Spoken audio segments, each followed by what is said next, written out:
Breaking news. July গণ অভ্যুত্থানকে ভয়ঙ্কর ষড়যন্ত্র আখ্যা দিয়ে সরাসরি জামায়াতকে দায়ী করলেন বিএনপি নেতা ফজলুর রহমান। তিনি চরম কটাক্ষ করে বললেন, সার্জিসরা আর নেতা নয়, তারা কেবল অভিনেতা। আওয়ামী লীগের ডিএনএতে গণতন্ত্র নেই, তারা রাজনৈতিক দল নয়, সন্ত্রাসী গোষ্ঠী। কক্সবাজারে গর্জে উঠলেন বিএনপি স্থায়ী কমিটির সদস্য সালাহুদ্দিন আহমেদ। তিনি হুঁশিয়ারি দিয়ে বললেন, আওয়ামী লীগের রাজনৈতিক মৃত্যু হয়ে গেছে। অন্তর্বর্তীকালীন সরকার নিঃসন্দেহে নিরপেক্ষ সরকার। শেখ হাসিনা দ্বিচারিতা ফাঁস করে দিলেন বিএনপি সিনিয়র যুগ্ম মহাসচিব রুহুল কবির রিজভী। তিনি সতর্ক করলেন, ফ্যাসিবাদী শক্তি এখনও প্রশাসনে ঘাপটি মেরে বসে আছে।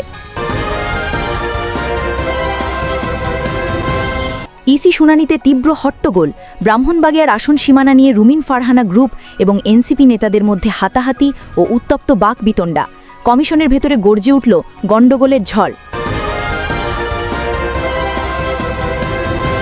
এতক্ষণ শুনছিলেন সংবাদ শিরোনাম, এবার আসুন শুনে বিস্তারিত। Breaking news. নির্বাচন কমিশনে উত্তেজনা, এনসিপি নেতার সঙ্গে রুমিন ফারহানা গ্রুপের হট্টগোল। আজ রোববার দুপুরে নির্বাচন ভবনে অনুষ্ঠিত হল সংসদীয় আসনের সীমানা নিয়ে দাবি আপত্তির শুনানি। আর সেই শুনানিতেই ঘটে গেল এক অভূতপূর্ব ঘটনা। ব্রাহ্মণবাড়িয়া ২ এবং ব্রাহ্মণবাড়িয়া ৩ আসনের সীমানা পুনর্নির্ধারণ নিয়ে উত্তেজিত হয়ে পড়েন দুই পক্ষের প্রতিনিধিরা। এক পর্যায়ে শুরু হয় হাতাহাতি এবং তুমুল বাকবিতণ্ডা। শুনানির শুরুতে বিএনপির কেন্দ্রীয় নেত্রী ব্যারিস্টার রুমিন ফারহানা কমিশনের প্রকাশিত খসড়ার পক্ষে দৃঢ় যুক্তি উপস্থাপন করেন। তিনি বলেন, ইসির প্রস্তাবিত খসড়াই হল সঠিক সিদ্ধান্ত। কিন্তু অপরপক্ষ, বিশেষ করে এনসিপির যুগ্ম মুখ্য সংগঠক আতাউল্লাহ এবং তার অনুসারীরা এর তীব্র বিরোধিতা করেন। তাদের দাবি, বিজয়নগর উপজেলার ৩টি ইউনিয়ন বুধুস্তি, চান্দুয়া এবং হরসপুরকে ব্রাহ্মণবাড়িয়া ২ আসনে যুক্ত করার সিদ্ধান্ত পরিবর্তন করতে হবে, কারণ এতে উপজেলাকে ভাঙা অবস্থায় রাখা হবে, যা জনগণের স্বার্থের পরিপন্থী। কিন্তু এই তর্ক বিতর্ক খুব দ্রুতই রূপ নেয় উত্তেজনায়। শুনানি কক্ষেই শুরু হয় হট্টগোল, এমনকি হাতাহাতি পর্যন্ত গড়ায় পরিস্থিতি। তাৎক্ষণিকভাবে নির্বাচন কমিশনের কর্মকর্তারা হস্তক্ষেপ করে পরিস্থিতি সামাল দেন। ঘটনার পর রুমিন ফারহানা ক্ষোভ প্রকাশ করে বলেন, এটি দুঃখজনক ঘটনা যা কমিশনের ভাবমূর্তিকে কলঙ্কিত করেছে। তিনি অভিযোগ করে বলেন, যারা বিএনপির নামে কথা বলেন তারাই আজ কমিশনের ভেতরে ধাক্কাধাক্কি করলেন। তিনি আরও বলেন, আমি কোনো গুন্ডা বদমাশ আনিনি, অথচ যেটা গত 15 বছরে হয়নি সেটা আজ ঘটল। অন্যদিকে এনসিপির নেতা আতাউল্লাহ অভিযোগ করেন, রুমিন ফারহানা অন্য পক্ষকে কথা বলতে দেননি। মূলত এই কারণেই উত্তেজনার সূত্রপাত। উল্লেখ্য, আজ ছিল শুনানি প্রথম দিন। কুমিল্লা অঞ্চলের দাবি আপত্তি শুনানি শেষে আগামী বুধবার পর্যন্ত ধারাবাহিকভাবে চলবে এই প্রক্রিয়া। তবে প্রথম দিনেই এমন হট্টগোল নির্বাচন প্রক্রিয়াকে নতুন করে প্রশ্নবিদ্ধ করল। এতক্ষণ শুনছিলেন বিস্তারিত সংবাদ। Breaking news. আওয়ামী লীগের ডিএনএতে নেই গণতন্ত্র, তারা রাজনৈতিক দল নয়, সন্ত্রাসী গোষ্ঠী।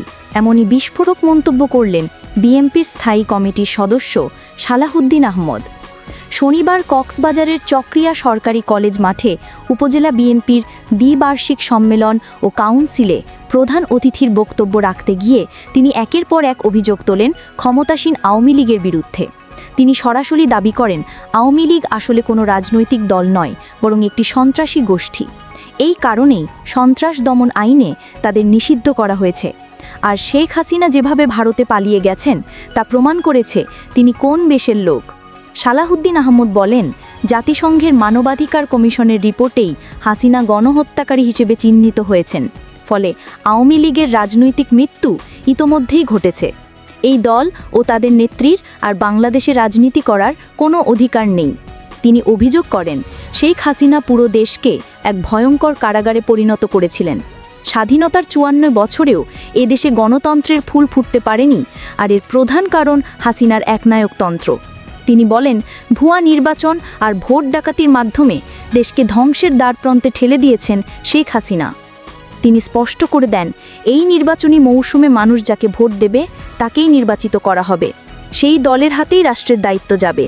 এখন আর কোনো কারচুপি চলবে না, কারণ গত 16 বছরে মানুষ রক্ত দিয়েছে, তাদের মৌলিক অধিকার পুনঃপ্রতিষ্ঠার জন্য লড়েছে, আর সেই রক্তের বিনিময়ে এবার প্রতিষ্ঠিত হবে ভোটের অধিকার। তিনি ঘোষণা দেন বিএনপি এমন এক নজিরবিহীন নির্বাচন আয়োজন করবে যেখানে তরুণদের স্বপ্ন পূরণ হবে, তৈরি হবে বৈষম্যহীন বাংলাদেশ।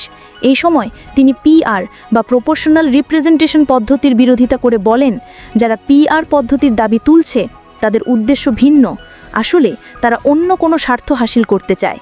তিনি আহ্বান জানান, আসুন আমরা সবাই একসাথে বসি, প্রত্যেকের দাবি শুনি, তারপর জাতীয় স্বার্থে সিদ্ধান্ত নেই।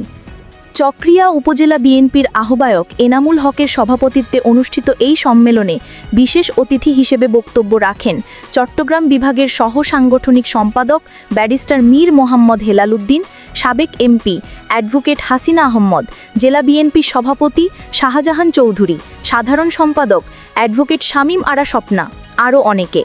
অঞ্চল জুড়ে বিএনপির নেতাকর্মীদের উপচে পড়া ভিড় ছিল এই সম্মেলনে।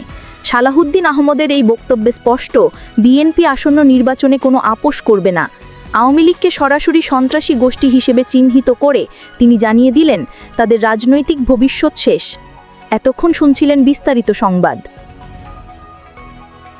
ব্রেকিং নিউজ, সার্জিসদের আমি নেতা বলবো না, তারা অভিনেতা, এমন বিস্ফোরক মন্তব্য করেছেন বিএনপি চেয়ারপারসনের উপদেষ্টা ফজলুর রহমান।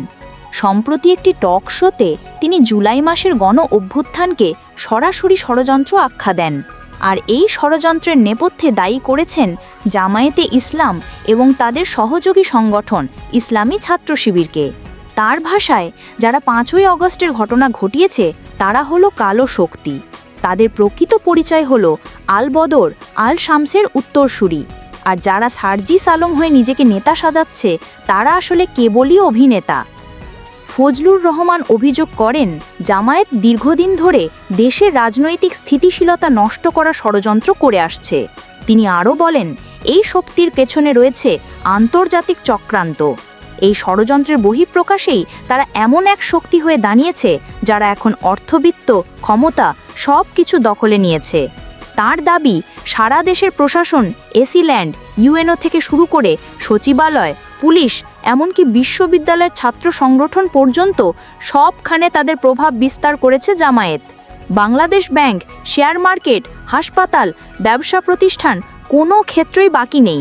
তাদের মূল লক্ষ্য হলো আনঅফিসিয়াল ক্ষমতা দখল, কিন্তু নির্বাচনের মাধ্যমে ক্ষমতায় যাওয়া তাদের জন্য অসম্ভব, কারণ জনগণ তাদের চিনে ফেলেছে। তিনি আরও বলেন, জামায়াত টাকা পয়সা দিয়ে তরুণদের একটি অংশকে প্রভাবিত করার চেষ্টা করছে, কিন্তু জনগণ জানে এরা রাজাকারের বংশধর। তারা 54 বছর পরও সেই কুকীর্তি ভুলে নাই। তাদের উদ্দেশ্য প্রতিশোধ নেওয়া। ফজলুর রহমান শেষ পর্যন্ত সতর্ক করে বলেন, বিএনপি হলো জামায়াতের প্রধান প্রতিবন্ধক, তাই দেশপ্রেমিক শক্তিগুলোকে ঐক্যবদ্ধ হয়ে এই কালো শক্তির ষড়যন্ত্র মোকাবিলা করতে হবে। এভাবেই জুলাই গণ অভ্যুত্থানকে নতুন করে বিতর্কের মুখে দাঁড় করালেন বিএনপি চেয়ারপারসনের উপদেষ্টা ফজলুর রহমান। এতক্ষণ শুনছিলেন বিস্তারিত সংবাদ।